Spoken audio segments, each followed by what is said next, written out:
Ayun mga guys, nandito tayo ngayon sa Naga Terminal. So, pinuntahan natin yung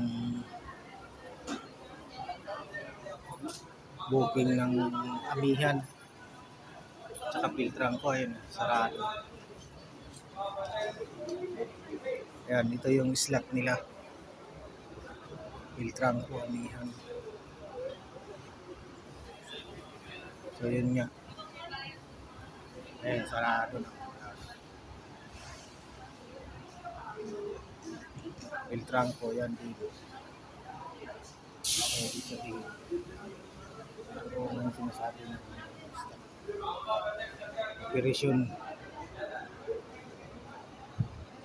Ang Amihan, ang alam ko, talagang stop na sila. Pero yung Piltrangco, yung ibang unit ng Piltrangco, ibang prangkisa, ibang linya, yun ang parang pinenta na. Yun, parang si Goldtrans. Si Goldtrans WB ang nakakuha. Ang alam ko, linya ng Piltrangco sa Bulan, Iriga, Buhi, Tabaco, yun ang pinaprocess ata ng Goldtrans. Pero yung Visayas, Mindanao, siguro yun ang may iwan na linya ng Piltrangco. So yun nga. Ang alam ko, pinapanood ko si Arpon, nagpa-vlog siya. Ka-vlog niya. Parang nag-stop muna, stop operation. So ang katunayan niyan, ito yung booking nila sa Naga Terminal. So isa ro katabi lang 'yan. Ito yung booking nila, Amihan, saka Piltrangco, sarado, walang ilaw. So ito nga na stop operation muna sila.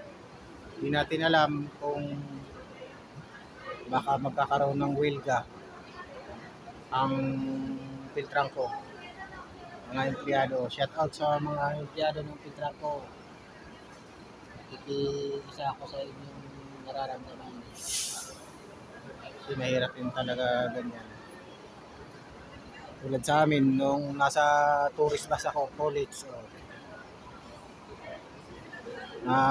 wala din ang college, natigil ang operation nung panahon ng pandemic. So, saan ako napupunta na bus company.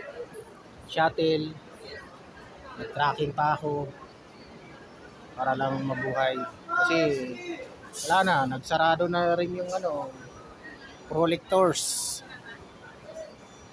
So, kailangan, pag nagsarado ang kumpanya pinapasuan, kailangan maghanap ng bagong trabaho. Hindi naman natatapos lang doon ng buhay ang pagtatrabaho. So, yun. Titingnan natin kung anong mangyayari sa nila, pinaglalaban nila.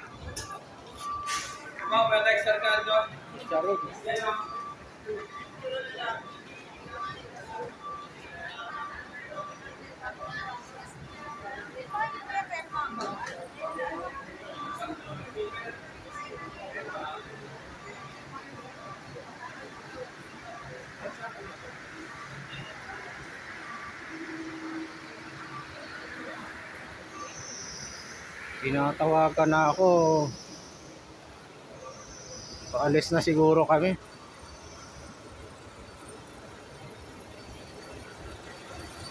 Tinatawagan na ako ng konduktor. Paalis na kami.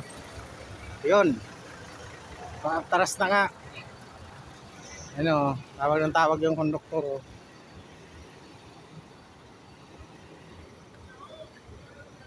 Ayun.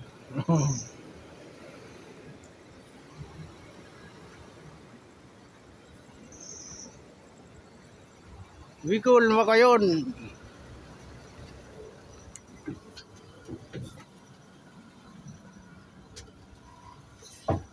Ayun. lang. Abangan na lang natin ang susunod na kabanata kung ano ang mga pangyayari.